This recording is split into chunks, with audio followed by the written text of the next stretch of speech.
UDF തരംഗം ആഞ്ഞടിച്ച് കേരളത്തിലെ ഇടതുകോട്ടകൾ കടപുഴകി വീണ ദിവസമായിരുന്നു. അതായത് ആ വിവരം അറിഞ്ഞ ദിവസമായിരുന്നു ഇന്നലെ.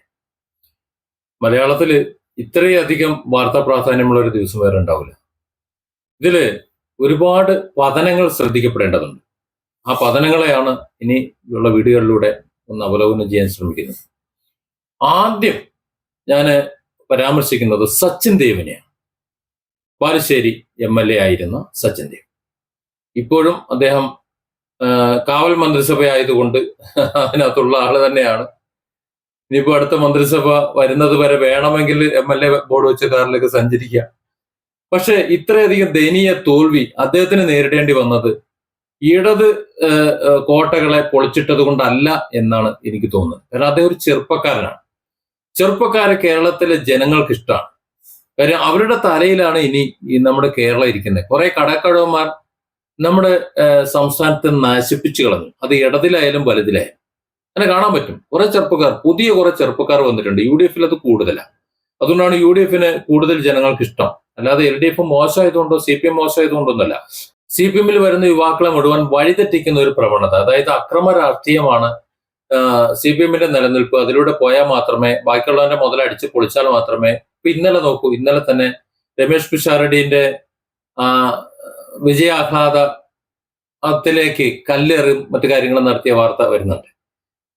പക്ഷെ പോലീസ് വീണ്ടും, ഭരണമാറ്റം വന്ന പോലീസ് അത് ഉണർന്ന് പ്രവർത്തിച്ചിട്ട് CPM പ്രവർത്തകരെ മുഴുവൻ പാർട്ടി ഓഫീസിലേക്കൊക്കെ അടിച്ചു കയറ്റുന്ന സീനും നമ്മൾ ഇന്നലെ കണ്ടു.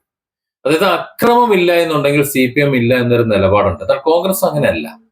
കോൺഗ്രസിലെ പ്രവർത്തകർ, യുവാക്കൾ എന്ന് പറയുന്നത് അക്രമ രാഷ്ട്രീയത്തിന് എതിരാണ് എന്ന് തോന്നിയിട്ടുണ്ട്. ഒരു സമരം നടത്തുമ്പോൾ എന്തെങ്കിലും പരാക്രമം നടത്തുന്നില്ല എന്നർത്ഥമൊന്നുമില്ല. എന്നാൽ അത്തരത്തിലുള്ള പരാക്രമങ്ങളിൽ അത്ര കണ്ട് അഗ്രഗണ്യനല്ല സച്ചിൻ ദേവ്. അതുകൊണ്ട് തന്നെ സച്ചിൻ ദേവിനെ അദ്ദേഹത്തിന്റെ ചില പ്രവൃത്തികൾ കൊണ്ട് മാത്രമാണ് കേരളം വെറുത്തുപോയത്. സത്യത്തിൽ ആ ഒരൊറ്റ കാര്യം കൊണ്ടാണ് സച്ചിൻ ദേവ് വീട്ടിലിരിക്കേണ്ടി വന്നത് എന്ന് പറയേണ്ടി വരും.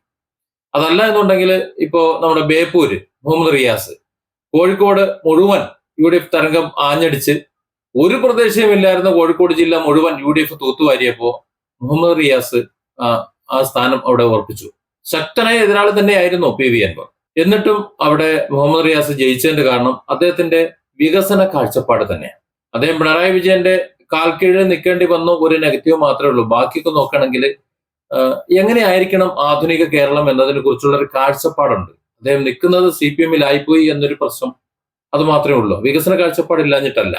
ഇപ്പൊ നാഷണൽ ഹൈവേന്റെ സ്ഥലം എടുത്തു കൊടുത്ത് പെട്ടെന്ന് ഇവിടെ പണി പൂർത്തിയാക്കിയതായാലും മറ്റ് ചില റോഡുകളായാലും പാലങ്ങളായാലും ഒക്കെ അദ്ദേഹത്തിന്റെ വകുപ്പിൽപ്പെട്ട കാര്യങ്ങളെല്ലാം അദ്ദേഹം കൃത്യമായി ചെയ്തിട്ടുണ്ട്. ബാക്കിയുള്ള വകുപ്പിലുള്ള മന്ത്രിമാർ 10 പൈസയ്ക്ക് ഇല്ലായിരുന്നു. അതുകൊണ്ട് തന്നെ അവരെല്ലാവരും 8 നിലയിൽ പൊട്ടിയത് നമ്മൾ കാണുകയും ചെയ്തു. മന്ത്രിമാരൊക്കെ ഇത്ര ദയനീയമായിട്ട് പരാജയപ്പെടുന്നത് സത്യത്തിൽ നമ്മൾ ആദ്യമായിട്ടാണ് കാണുന്നത്. അത് അവരുടെ കഴിവുകേട് തന്നെയാണ്. കഴിവുകെട്ട കിഴവന്മാര് ഏത് പാർട്ടിയിലായാലും അവിടെ വേണ്ടെന്നങ്ങോട്ട് തീരുമാനിച്ചെന്നേ. കഴിവുള്ളവര് കുറച്ച് പ്രായമുള്ളവരാണെങ്കിൽ ഇരുന്നോട്ടെന്ന് കരുതി. പക്ഷെ എന്നിട്ടും ഈ സച്ചിൻ ദേവ് തോറ്റുപോയതിന്റെ കാരണം തിരുവനന്തപുരത്തെ പ്രകടനമാണ്. തിരുവനന്തപുരത്ത് KSRTC ഡ്രൈവർ യദു എന്ന ഒരു സാധാരണക്കാരനായ ഒരു ദിവസക്കൂലിക്കാരൻ, ആ ദിവസക്കൂലിക്കാരൻ 10-18 മണിക്കൂർ വണ്ടി ഓടിച്ച് തളർന്ന് വന്ന് എങ്ങനെയെങ്കിലും കൊണ്ടുവന്ന് വണ്ടി ഒന്ന് ഒതുക്കിയിട്ട് വീട്ടിൽ പോയി കിടന്നിട്ട് അത് തളയില്ലാത്ത ഒരു കൊച്ചിനെ വളർത്തുന്നുണ്ട്. ആ കൊച്ചിനെ കളിപ്പിച്ച് കെട്ടിപ്പടിച്ച് കിടന്ന് ഉറങ്ങാന്ന് കരുതിയിൽ വരുമ്പോ ഇത്രയും കഷ്ടപ്പെട്ട് വന്നവന്റെ മുന്നിൽ വണ്ടിയൊക്കെ കൊണ്ടുവന്ന് വേലം കെട്ട് ആഘോഷിച്ച് നമ്മൾ കണ്ടതാ. കുറെ തെരയും അതും ഇതും എല്ലാം പറഞ്ഞ് ആകെ തുമ്പില. സത്യത്തിൽ അന്നു മുതലാണ് അവരെ രണ്ടുപേരുടെയും കഷ്ടകാലം തുടങ്ങിയത്.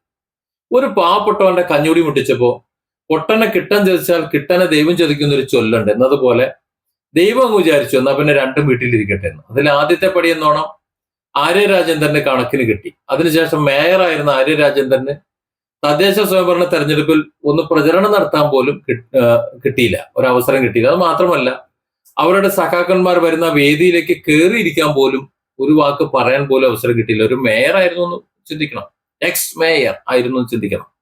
കയറിയിരിക്കാൻ പറ്റിയില്ല. ഈ കഴിഞ്ഞ തെരഞ്ഞെടുപ്പില് നേമത്ത് മത്സരിക്കേണ്ട ആളായിരുന്നു ആര്യ രാജേന്ദ്രൻ. അവര് നേരെ ചൊവ്വയായിരുന്നു എന്നുണ്ടെങ്കിൽ. പക്ഷെ അവരെ ഒന്നിനും പറ്റാത്ത ആളാക്കി മാറ്റിയത് അവരുടെ അന്നത്തെ ആ പ്രവൃത്തിയാണ്.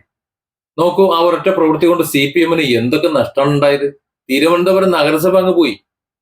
അതുപോലെ അത് എനിക്ക് വളരെ വ്യക്തമായിട്ട് അറിയാം. കാര്യം യദുവിനെ നീതി കിട്ടാൻ വേണ്ടിയുള്ള ക്യാമ്പയിന് നേതൃത്വം കൊടുത്തിരുന്നത് ഞാനായിരുന്നു. എന്റെ വീഡിയോകളും എന്റെ സോഷ്യൽ മീഡിയ പോസ്റ്റുകളും പിന്നെ പുറത്ത് സമരങ്ങളും ധർണയും പോസ്റ്റർ സമരങ്ങളും ഒക്കെയായി ഞാനായിരുന്നു ഉണ്ടായിരുന്നത്. എനിക്കതിന് കൃത്യമായ കണക്കറിയാം, കൃത്യമായ പൾസും അറിയാം. അതുകൊണ്ടാണ് ഞാനിത് പറയുന്നത്. അന്ന് മീഡിയകളിലെ മിക്കവാറുമുള്ള റിപ്പോർട്ടർമാർ എന്റെ വാട്സപ്പ് ഗ്രൂപ്പിൽ ഉണ്ടായിരുന്നു, അത് സംബന്ധിച്ചുള്ള വാട്സപ്പ് ഗ്രൂപ്പിൽ ഉണ്ടായിരുന്നു. എനിക്കറിയാം ഇവിടെ നടക്കുന്ന ആലോചനകളൊക്കെ പിറ്റേന്ന് അവർ വാർത്തയാക്കിയിരുന്നത്.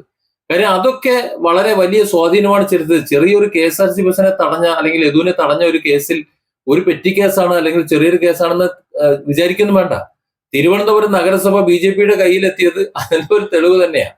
അതായത് കാണിച്ചിട്ടുള്ളൊരു മണ്ടത്തരം. ആ മണ്ടത്തരത്തിൽ മേയർക്ക് എല്ലാം നഷ്ടപ്പെട്ടു, അവരുടെ എല്ലാ പദവികളും നഷ്ടപ്പെട്ടു. CPM-ൽ അവർ ആരും അല്ലാതായി തീർന്നു. വീട്ടിലിനി കുട്ടികളെ കളിപ്പിച്ച് കഞ്ഞിയും കറിയും വെച്ചുകൊണ്ടിരിക്കാം അവരവസ്ഥയിലെത്തി. മറ്റൊരു സ്ഥാനവും അവർക്കില്ല. പിന്നെ ഉണ്ടായിരുന്ന സച്ചിൻ ദേവ് ആയിരുന്നു, MLA സ്ഥാനം ഉണ്ടായിരുന്നു. ആ MLA സ്ഥാനവും ഇപ്പൊ തീരുമാനമായി. കാരണം അവിടെ വോട്ട് ചെയ്യാൻ പോകുമ്പോൾ ഈ വോട്ട് ചെയ്യുന്നത് ബഹുഭൂരിപക്ഷവും കൂലിപ്പണിക്കാരാണ്, പാവങ്ങളാണ്. ആ പാവങ്ങളുടെ മനസ്സിൽ ഈ ചെറുപ്പക്കാരൻ സൃഷ്ടിച്ചിട്ടുള്ള ഓളം അത് വളരെ വലുതാ. ഇപ്പോഴും യദുവിനെ കുറിച്ച് പറയുന്ന വീഡിയോകളുടെ താഴെ വരുന്ന കമന്റുകൾ നോക്കിയാൽ മതി. സംഭവം നടന്നിട്ട് എത്ര കാലായി എന്ന് പറയണേ. എന്നിട്ടും ഇപ്പോഴും അതിന്റെ ഓളം നിലനിൽക്കുന്നുണ്ടെങ്കിൽ, ഒരു പാവപ്പെട്ടവനെ കുറിച്ചുള്ള ഓളം നിലനിൽക്കുന്നുണ്ടെങ്കിൽ, ആ ഓളം ആ മണ്ഡലത്തിലെ സാധാരണക്കാരായിട്ടുള്ള കൂലിപ്പണിക്കാരായിട്ടുള്ള പാവപ്പെട്ടവരായിട്ടുള്ള ചിലരുടെ മനസ്സിലെങ്കിലും കാണും. അവരെന്തായാലും വോട്ട് ചെയ്യുമ്പോൾ ഇവൻ എന്തായാലും ഒരുത്തന്റെ അന്നം മുടക്കിയവനാണ്, അവന് വോട്ട് കൊടുക്കണ്ടെന്ന് തീരുമാനിച്ചാൽ എന്തായി, അവനും വീട്ടിലിരിക്കും. ഇത് തന്നെയാണ് ഇപ്പോൾ സംഭവിച്ചത്. സച്ചിൻ ദേവിന്റെ കാര്യത്തിൽ ജനം അങ്ങനെ തീരുമാനിച്ചു, ഇയാള് ഇനി തെരഞ്ഞെടുത്ത് പോണ്ട, ഇയാൾ വീട്ടിലിരിക്കട്ടെ എന്ന്. പോരാത്തതിന് കേരളത്തിൽ മുഴുവനുള്ള ഒരു ഇടതുവിരുദ്ധ തരംഗമുണ്ടല്ലോ, അതും കൂടി ആയപ്പോ കട്ടയും ബോർഡും മടങ്ങി. സത്യത്തിൽ അവരുടെ കാറിലൊപ്പം സഞ്ചരിച്ചിരുന്ന ആൾക്കാർ അവരുടെ മുന്നിൽ തങ്ങളുടെ പദവി കാണിക്കാൻ വേണ്ടി ഇറങ്ങി കാണിച്ചു കൂട്ടിയ കോപ്രായം അവരുടെ തന്നെ രാഷ്ട്രീയ ഭാവിയെല്ലാം നശിപ്പിച്ച് പെരലിരുത്തി എന്ന് പറയുമ്പോൾ ഈ തെരഞ്ഞെടുപ്പിൽ സച്ചിൻ ദേവ് നേരിട്ട ആ പരാജയം ഉണ്ടല്ലോ, ആ പരാജയം ഞാൻ അങ്ങേയറ്റം സന്തോഷിക്കുന്നുണ്ട്.